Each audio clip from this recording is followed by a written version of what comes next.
Within the borders that you can now delineate as Rwanda, the Twa, a small and isolated community of hunter-gatherers, arrived between 1300 BC to 1600 BC. They were followed by the Hutu people, primarily farmers, thousands of years later. They came in large numbers and quickly populated most of the region. Lastly, the Tutsi, traditional cattle herders, arrived in the 14th century.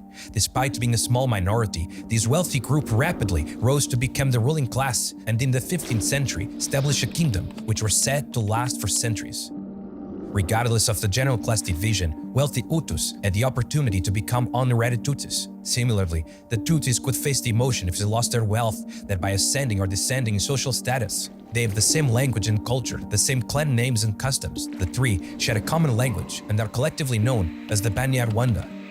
But the harmony among the groups was soon to be disrupted. European settlers arrived in the late 19th century, and the Kingdom of Rwanda was quickly transformed into a German colony and later into a Belgian colony. Both colonies not only kept the Tutsi in charge of the kingdom, but also fortified his authority over the Hutu, believing in their racial superiority, considering them Aimets, descendants of Europeans, while the Hutu were seen as descendants of the Bantu, an indigenous African people with no previous connection to Europe. Mandatory identity cards specifying ethnicity were introduced, effectively halting further movement between groups. These cards permanently labeled Tutsis as superior. The Hutus, once a group somewhat accepting of the status, slowly began to rebel. Being the majority, the Hutus leveraged that military advantage to instigate a revolution in 1959, resulting in the forceful exile of hundreds of thousands of Tutsis and the violent overthrow of the monarchy. In the midst of the decolonization, the Belgians made no effort to stop the revolt but rather actively encouraged it, putting an end to a kingdom that lasted for 5 long centuries. The Republic of Rwanda officially gained its independence and came under the full rule of the Hutus. By the 1980s, over 500,000 Tutsis have become refugees in neighboring countries. But just like the Hutus, they were soon to revolt. Groups of Tutsis refugees in Uganda formed the Rwandan Patriotic Front or the RPF and launched major attacks in the country, leading to years of war before a peace agreement was signed between Paul Kagame, the RPF leader, and Juvenal Habyarimana, the president of Rwanda. Unhappy with the agreement and hating on Habyarimana for accepting it, groups of Hutu extremists known as the Hutu Power began to take form. Despite their resentment towards the president, his death in a plane crash on April 6, 1994 was enough to place the blame on the Tutsis and ignite one of the worst genocides in history.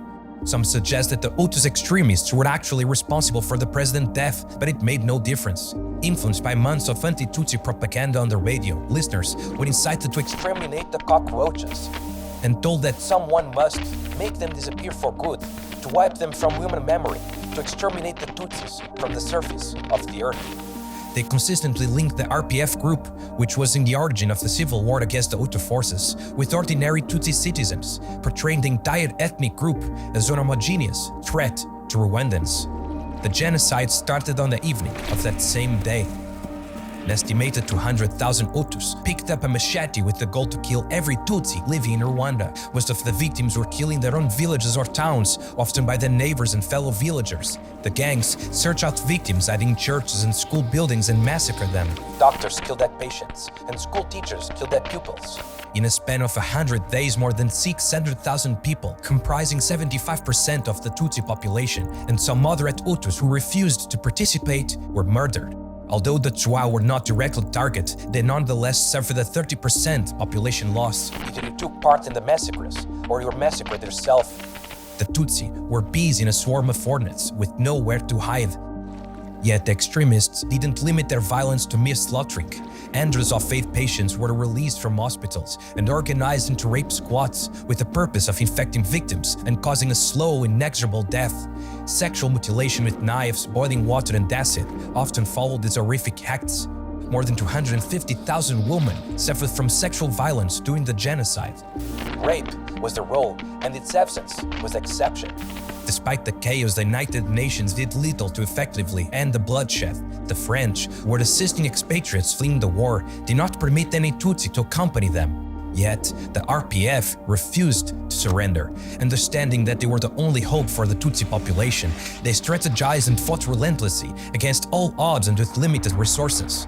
By capturing key areas and cities, they secured territory and protect civilians. It was a race against time, as every day of delay meant thousands more lives were lost.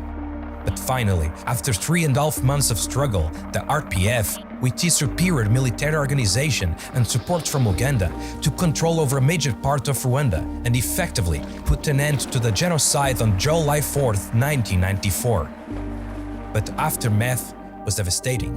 There were hundreds of thousands of orphan children, and 70% of rape survivors were HIV positives. With unwanted pregnancies, some women resorted to self-induced abortions. Over 1 million people were potentially culpable for their role in the genocide, and more than 100,000 ended up in prison. With the RPF in power, the perpetrators of the genocide escaped to neighboring countries, but these refugees were far from safe. The war might have ended in Rwanda, but the perpetrators who escaped to Congo were persecuted by the RPF till their deaths. It further resulted in 2 horrific Congo wars that lasted for a decade, causing the deaths of millions more. The colonial intervention in Africa deeply entrenched ethnic disparities, planting the seeds of discord that would grow to poison the continent, triggering a chain reaction of conflict, widespread suffering, and death. Despite bearing one of the darkest paths in sub-Saharan Africa, Rwanda also holds the promise of one of the brightest futures. Over the last 2 decades, the country has had no large-scale violence. It has become one of Africa's fastest-growing economies. It now shares relations with several major countries. Britain negotiated a deal to send asylum seekers to Rwanda. China has constructed most of its major boats and supplies it with weapons, and USA remains one of its largest donors. The RPF remains the dominant party with 99% approval. Even with a large majority of the population being Hutu, Paul Kagame continues his nearly 30-year presidency. He strove to portray the new government as inclusive and not Tutsi-dominated. Most Rwandans have chosen to get on with life rather than settle old scores.